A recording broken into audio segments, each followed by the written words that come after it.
Alors ce dimanche, on va parler de théocratie, c'est-à-dire d'un État où ce sont les autorités religieuses qui exercent le pouvoir avec Forgotten Blade, autrement dit la lame oubliée.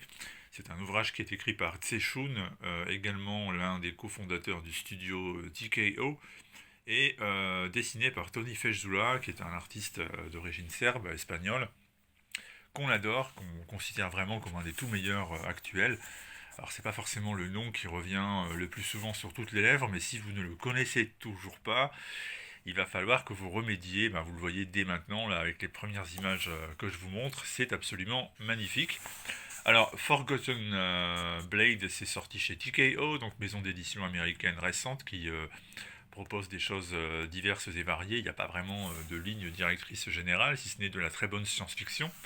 Et c'est publié en français chez différents éditeurs. Par exemple, on avait eu chez Panini Comics une série réalisée par Jeff Lemire, Sentient.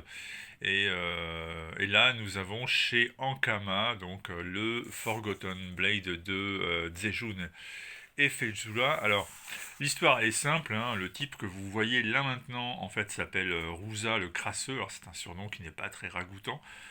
C'est pas le genre de surnom qu'on aimerait bien avoir dans la vie réelle.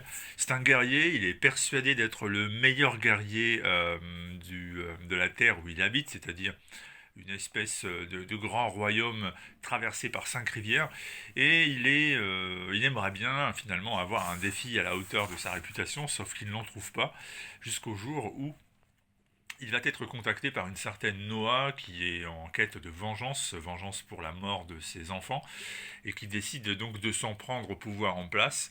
Elle voudrait pénétrer dans la citadelle, la grande citadelle où se trouvent les régnants locaux, pour aller tout simplement défier et tuer ce qu'on appelle le patriarche, c'est-à-dire l'espèce de personnage historique à l'origine de ce régime, qui devrait normalement être une légende, mais qui en fait existe, et elle demande l'aide de Rouza pour aller le tuer, autrement dit, pour simplifier, tuer un dieu, parce que le patriarche, évidemment, est considéré comme un dieu, le dieu à l'origine de l'actuelle théocratie.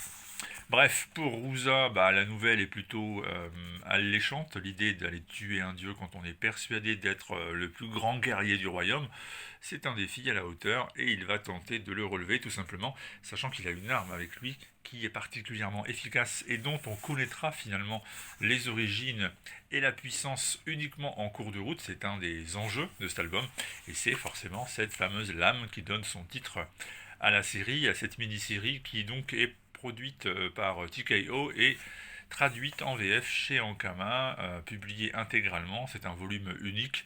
Y aura-t-il un jour une suite? Bah, c'est pas dans les cartons en tous les cas. Normalement, ça s'arrête là.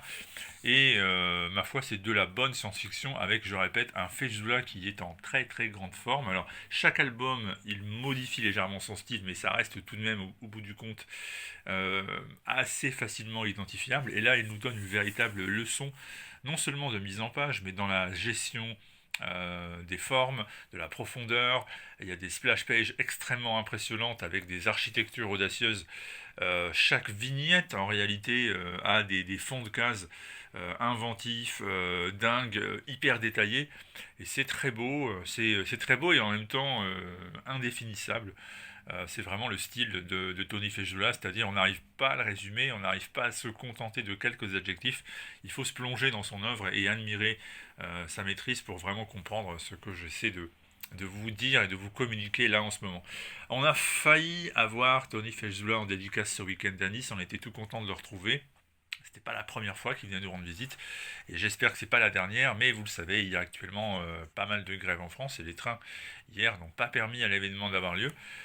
Heureusement, vous le savez peut-être, mais Tony est un artiste d'une gentillesse extraordinaire et il a même sketché une petite dizaine d'albums malgré son arrivée très tardive, j'allais dire en début de soirée, mais on peut même carrément dire dans la soirée.